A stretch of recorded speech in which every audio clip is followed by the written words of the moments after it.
7월 28일 금요일입니다. 귀한 하루 주신 하나님 앞에 감사합니다. 기도함으로 시작할까요? 은혜가 많으신 하나님, 매일매일 우리의 걸음을 지켜주시니 감사합니다. 하나님 앞에 영광을 돌리는 우리의 삶이 되기를 원하지만 연약해서 때때로는 후회와 심지어는 죄를 지으며 지나가는 하루도 있습니다. 하나님, 오늘도 하루를 하나님 앞에 맡깁니다. 주님이 주신 것이니 주님이 원하시는 대로 살게 하시고 하루를 마칠 때 참 잘 살았다 그렇게 말할 수 있도록 저의 힘이 되어 주옵소서. 저의 걸음을 비추어 주옵소서. 가야 할 길들을 오늘도 하나님의 말씀을 통해 저에게 지시해 주시옵소서. 간절한 기도가 하나님의 능력을 삶에 담는 복된 시간이 되도록 역사해 주시옵소서. 예수님의 이름으로 간절히 기도하옵나이다. 아멘. 오늘 함께 부를 찬송은요, 찬송가 327장 주의 주실 화평. 이따가 본문을 읽다 보면 왜 주의 주실 화평이라고 하는 찬양을 해야 하는지 여러분이 좀 아시게 될 것 같아요. 자, 주의 주실 화평. 우리에게 화평이 필요하죠. 여러분 속에 혹시 갈등과 어려움이 있다고 하면 그 문제를 해결해 주실 하나님을 간절히 바라며 우리 하나님 앞에 한번 찬송합니다. 함께 찬송하겠습니다.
주의 제단 앞에 모두 바친 후에 주와 온전히 사귀겠네.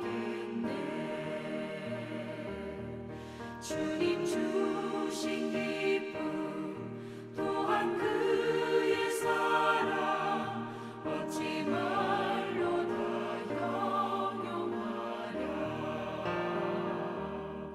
주의 제단에 산 제사들이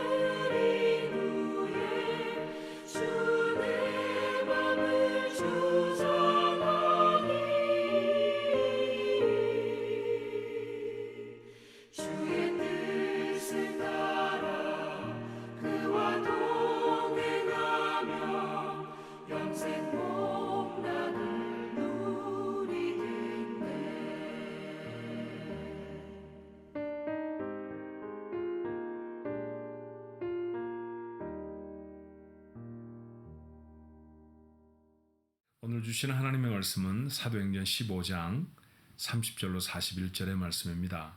사도행전 15장 30절로 41절의 말씀. 제가 앞에서 읽게 되겠습니다만 여러분도 묵상하시는 자리에서 함께 목소리를 좀 내서 한번 읽어보시면 어떨까 싶어요. 자, 함께 읽으십시다. 그들이 작별하고 안디옥에 내려가 무리를 모은 후에 편지를 전하니 읽고 그 위로한 말을 기뻐하더라. 유다와 실라도 선지자라 여러 말로 형제를 권면하여 굳게 하고 얼마 있다가 평안히 가라는 전송을 형제들에게 받고 자기를 보내던 사람들에게로 돌아가되 바울과 바나바는 안디옥에서 유하며 수다한 다른 사람들과 함께 주의 말씀을 가르치며 전파하니라. 며칠 후에 바울이 바나바더러 말하되 우리가 주의 말씀을 전한 각 성으로 다시 가서 형제들이 어떠한가 방문하자 하고 바나바는 마가라 하는 요한도 데리고 가고자 하나 바울은 밤빌리아에서 자기들을 떠나 함께 일하러 가지 아니한 자를 데리고 가는 것이 옳지 않다 하여 서로 심히 다투어 피차 갈라서니 바나바는 마가를 데리고 배 타고 구브로로 가고 바울은 실라를 택한 후에 형제들에게 주의 은혜 부탁함을 받고 떠나 수리아와 길리기아로 다니며 교회들을 견고하게 하니라. 아멘.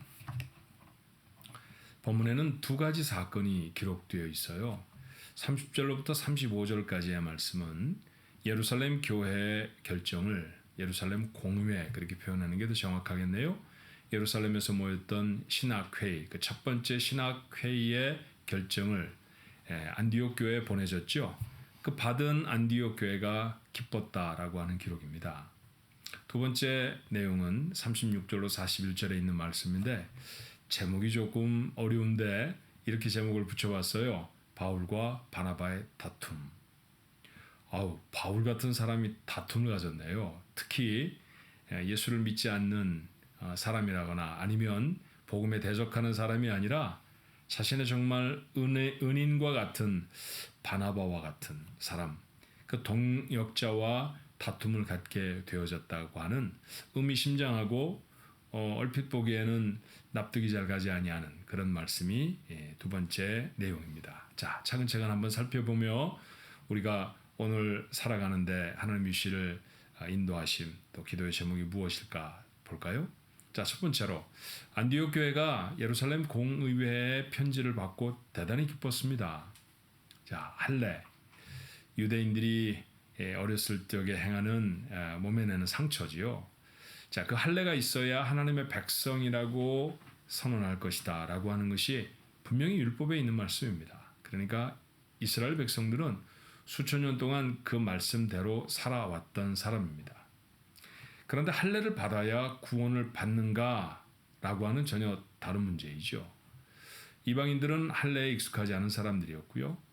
할례와 같이 어떤 율법의 행위를 이루어내는 것이 구원의 조건이 될 수 없다는 것이 분명한 하나님의 말씀의 내용이었습니다. 물론 바울과 바나바는 그렇게 선언했고 말입니다.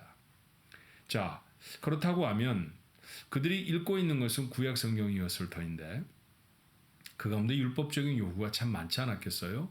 그런 말씀을 읽으면서 야, 이거 정말 율법 안 지켜도 되는 거야? 할례 안 받아도 구원 받는 거 맞아? 이런 부담스러운 질문을 오랫동안 해오지 않았겠습니까? 자, 그때 그런 문제를 해결하기 위해서 모였던 것이 예루살렘 공의회라고 말씀드렸고요. 우리가 어제 살펴본 말씀이었습니다. 자, 성령의 역사를 경험하고 하나님의 말씀을 심사숙고한 사도들의 결정, 그것은 구원은 하나님의 은혜로만 가능하다는 것이었죠.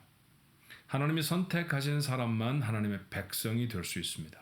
두말할 것도 없죠. 하나님이 선택한 사람에게는 그가 무슨 행위를 어떻게 하든지 상관이 없이 하나님은 구원하십니다. 그러나 구원받은 사람이 그 이후에도 제멋대로 살아도 좋다는 것은 절대로 아니죠. 구원받기 전까지는 우리의 삶에 어떤 조건도 필요하지 않지만 구원을 받은 사람으로 세상을 살아가는 것은 반드시 필요합니다. 그 일을 이루기 위해 성령 하나님이 우리와 함께 하시죠. 감독도 하시고요. 도와도 주시고 그러려고 성령은 우리 안에 함께 하신답니다.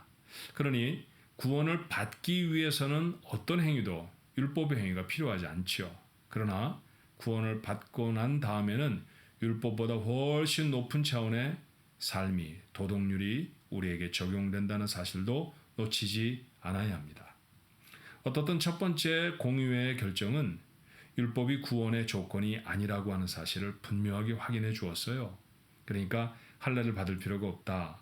구약에 기록되어져 있는 절기들을 꼭 지킬 필요가 없다. 그런 모습으로 제사를 드려야 하는 것은 구원과는 아무 상관이 없다. 그런 얘기를 전하는 것이죠. 자, 이방인들이 대다수였을 안디옥 교회, 그 교회가 이 소식을 듣고 기뻐합니다. 그런데 오늘 본문의 표현이 의미심장해요. 31절의 말씀에 보니까 사도들이 공의회의 결정을 적어서 보내준 편지를 읽고 그 위로한 말을 기뻐하더라. 자, 베드로와 야고보 이런 사도들이 기록한 말씀에 보면 어떤 것이 위로일까 그런 생각이 들지 않아요? 그런데 이 결정을 안디옥 교회 성도들은 위로라고 들었습니다. 위로. 그들을 격려하는 말씀이라고 영어 성경은 encouraging이라고 그렇게 표현하고 있어요. 그들을 위로하고 그들을 격려하는 말씀이 바로 그들의 신학 회의의 결과에 결정에 담겨져 있었다라는 것이죠. 맞아요. 그랬습니다. 이방인 교회를 생각하고 저들을 구원의 하나님께로 돌리기 위해서 사도들과 첫 번 교회 장로들은 굉장히 고심하며 이런 결정을 내렸던 것이죠. 그 담겨진 마음을 안디옥 교회 성도들이 알아보았습니다. 아하, 우리를 위로하는구나. 우리를 격려하고 있는 것이구나. 우리를 새롭게 하나님 앞에 세워내도록 배려해 주는 것이구나. 그래요. 배려와 격려를 받았던 안디옥 교회가 기뻐하더라라고 성경은 말합니다. 맞습니다. 어느 때나 배려가 있고 격려가 있으면 기쁨이 있습니다. 오늘 우리의 입술이, 우리의 행동이 누군가를 기쁘게 하는 그런 배려와 격려의 모습으로 사용될 수 있으면 어떨까 그런 생각을 해봅니다. 두 번째 사건은 바울과 바나바의 다툼이라고 했죠. 자, 발단은 바울의 제안이었습니다. 자, 36절의 말씀에 보니까 바울과 바나바는 기가 막힌 팀을 이루어서 첫 번 전도 여행을 감당하지 않습니까? 배를 타고 구브로 사이프러스라고 하는 섬을 지나서 그 사이프러스에서 터키의 남부 지방에 있는 아탈리아 그 지역으로 도착해서 내륙 지역 그렇게 이고니온까지 가서 복음을 전하고 다시 되짚어 오는 그런 길이 바로 바울과 바나바의 첫 번째 전도 여행이었습니다. 죽을 뻔한 고비도 넘겼었고요. 핍박과 어려움도 당했지만 그 가운데 하나님의 놀라운 역사도 일어났고 그리고 교회도 세우게 되어졌어요. 그런데 세워놓은 교회들이 신앙생활 잘 하고 있는지 궁금했을 것입니다. 그리고 무엇보다도 그 헬라 세계 속에 소아시아는 헬라 사람들이 많이 살던 곳이었으니까 그 그리스 사람들이 많이 모여 있을 교회에 오늘 이 예루살렘 공의회가 전한 구원은 하나님의 은혜로만 받습니다 라고 하는 사실을 전해야 할 필요를 바울이 느꼈던 것 같아요. 그러니까 우리가 가서 복음을 전해서 세웠던 교회들을 가서 돌아보면서 저들에게 이 회의의 결과를 다시 알려주자 그런 뜻이었습니다. 바나바도 동의하지요. 문제는 그렇게 복음을 전하러 가는 사람들의 팀 구성에 있었습니다. 바나바는 조카였던 마가 요한을 데리고 가자고 했고요. 바울은 크게 반대합니다. 자, 반대 이유를 성경은 이렇게 적어요. 38절의 말씀에 보니까 바울은 밤빌리아에서 자기들을 떠나 함께 일하러 가지 아니한 자를 데리고 가는 것이 옳지 않다라고 생각했습니다.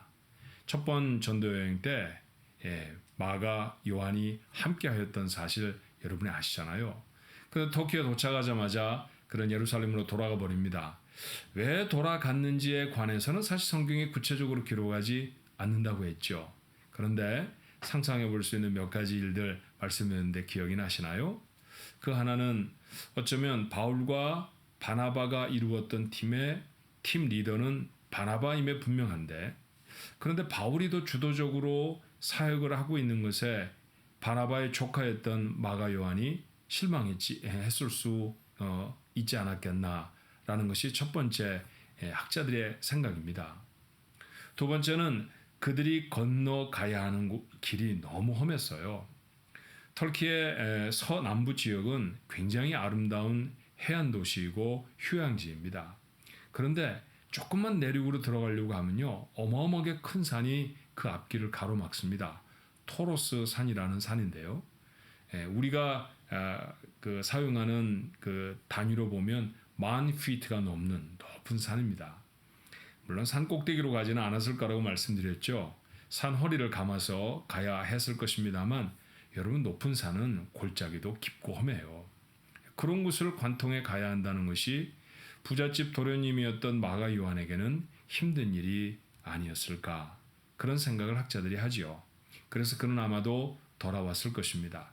상당히 이 부정적인 내용들이 개연성이 있어 보이는 것은 오늘 가야만 할 당연한 이유가 있었다고 하면 바울이 이렇게 화를 내지 않았을 거예요. 데려가자고 했을 것입니다. 그런데 밤빌라에서 자기들을 떠난 것이 좋은 이유가 아니었음이 분명했기 때문에 바울은 다시는 데려가지 않겠다라는 것입니다. 그렇게 헌신적이지 않은 사람, 그렇게 하나님의 일에 충성하지 않는 사람과 함께하지 않겠다는 단호한 선언이었죠. 바나바의 주장도 매우 강했습니다. 자, 오늘 성경에는 기록되어 있지 않습니다만 바나바가 부정적인 모습으로 선교 여행에서 이탈했던 조카 마가 요한을 다시 데려가려고 했던 까닭은 무엇이었을까요? 그는 어쩌면 실패한 사람에게 또 한 번 기회를 주고 싶었을지 모릅니다. 바나바는 원래 성품이 그런 분이거든요. 여러분 아십니까? 안디옥에 사람들이 좀 모여 있다, 하나님을 찬송하고 예배하는 사람들이 생겼다라는 소식을 예루살렘 교회가 듣고 누군가가 그들을 지도해야 될 사람이 필요하다라고 생각해서 바나바를 파송하잖아요. 근데 바나바는 홀로 가지 않고요, 안디옥에 가기 전에 먼저 다소라는 곳에 가서 10년이 넘도록 칩거하고 있는 바울을 발굴해냅니다. 그는 누구보다도 뜨겁게 주님을 만났지만 그의 이전의 교회를 핍박하던 전력 때문에 사도들이나 교회에서 환영받지 못하는 사람이었죠. 누군가가 믿을 만한 조력자가 그를 보증해 주어야 할 필요가 있습니다. 그런데 바나바가 나선 거예요. 바울은 하나님이 사용하실 귀한 일꾼입니다. 그랬겠죠. 그렇게 바울을 동행해서 안디옥 교회로 갔고 두 사람이 힘써서 복음을 전할 때 안디옥 교회가 크게 부흥했다고 성경은 기록합니다.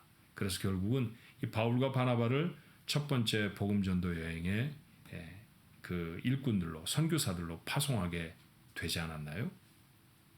그렇게 바나바는 누군가에게 기회를 주고 싶어하는 사람이었습니다. 그랬으니 조카인 마가 요한을 한 번쯤 실수했다고 내려놓을 수 없었던 것이죠. 그래서 데려가고 싶었습니다. 두 사람의 의견이 너무 강해서 다툼이 심했어요. 39절의 말씀에 보니까 서로 심히 다투어, 이걸 어떻게 합니까? 교회의 일꾼이었습니다. 안디옥 교회 부흥의 주역들이었죠. 1차 선교 여행의 영웅들이었습니다.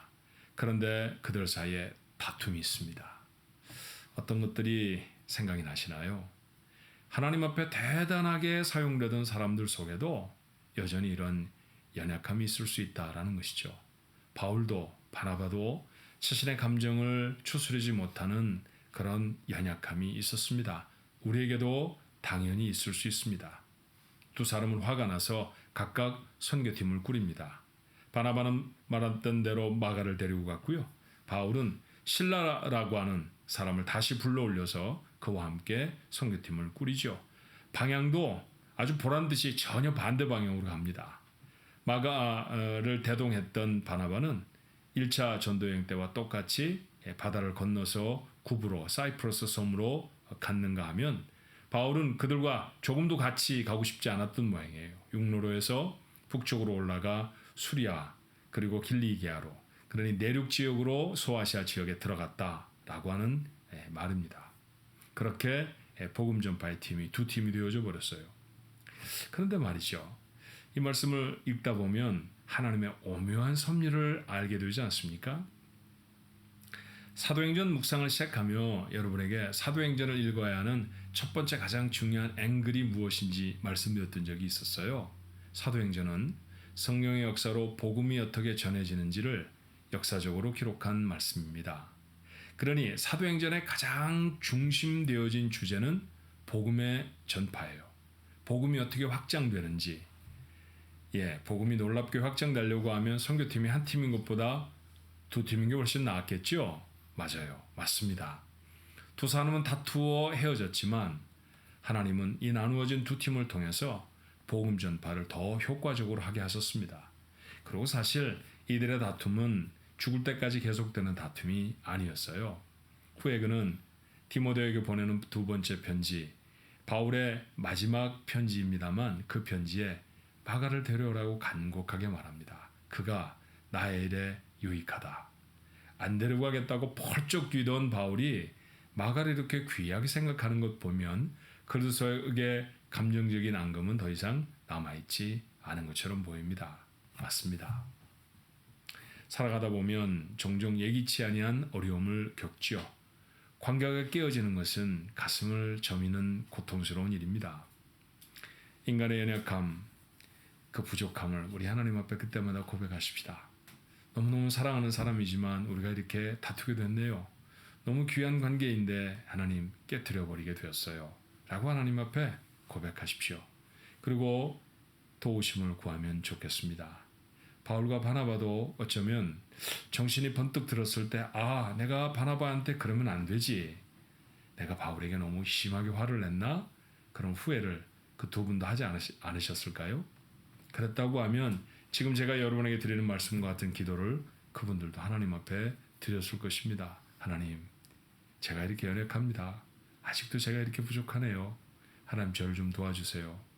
그래요. 같은 기도가 우리들에게도 필요할 줄 압니다. 하지만 그곳에 희망이 있다는 사실도 놓치지 마십시오.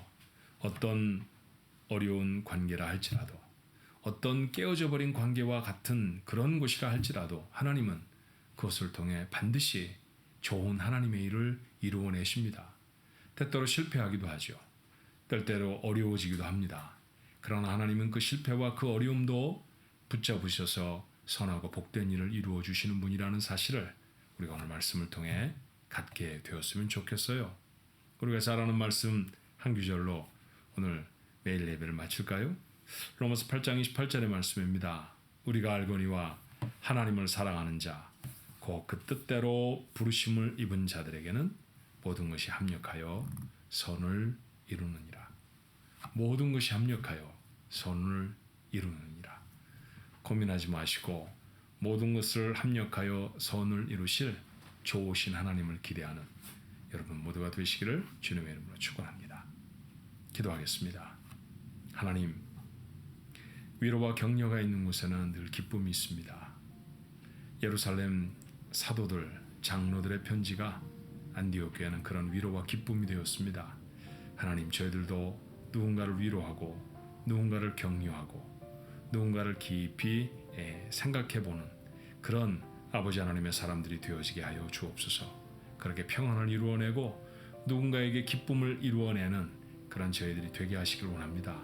그런데 같은 문단 안에 믿음의 거장이었던 바울과 바나바의 다툼도 있습니다. 하지만 하나님, 저들의 다툼 속에 아버지 하나님 역사하시는 하나님의 계획들을 저희가 보게 됩니다. 하오니 주여, 저희들이 문제와 어려움을 겪었을 때 실망하거나 좌절하지 말고 도리어 우리의 연약함을 하나님 앞에 고백할 수 있는 귀한 시간이 되게 하여 주옵소서. 저희를 도와주옵소서. 저희는 믿은 지가 참 오래되어지고 하나님의 말씀이 우리에게 참 익숙한 말씀이 되어져도 우리가 하나님의 뜻대로 하나님의 일들을 감당하지 못할 때가 참 많습니다. 누군가에게 상처를 줄 때도 너무나 많고 하나님의 뜻대로 어떤 일들을 이루어내지 못할 때도 너무너무 많습니다. 하나님, 저희를 도와주옵소서. 하지만 바울과 바나바의 다툼을 통해 하나님의 더 큰 뜻을 이루어내시는 것을 보면서 저희들은 다시 희망을 갖습니다. 아무리 깨어져 버린 관계라 할지라도 하나님은 선한 결과를 이루어내실 것입니다. 아무리 실패했던 우리의 과거의 가슴 아픈 사건들도 하나님의 손에 붙잡히면 다시 하나님 유익과 선을 이루는 복된 도구가 될 줄로 믿습니다. 오늘도 그런 아픔으로 하나님 앞에 나아가 기도하는 이들을 도와 주옵소서. 병든 이들을 위해 다시 한번 기도합니다. 저들을 회복시켜 주옵소서. 선교제에 나가 있는 우리 가족을 지켜 주시옵소서. 오늘 매일 예배에 참석한 우리 모든 가족들, 하나님 저들의 걸음걸음에 우리 하나님의 특별한 도우심이 함께하여 주옵소서. 예수님의 이름으로 간절히 기도하옵나이다. 아멘.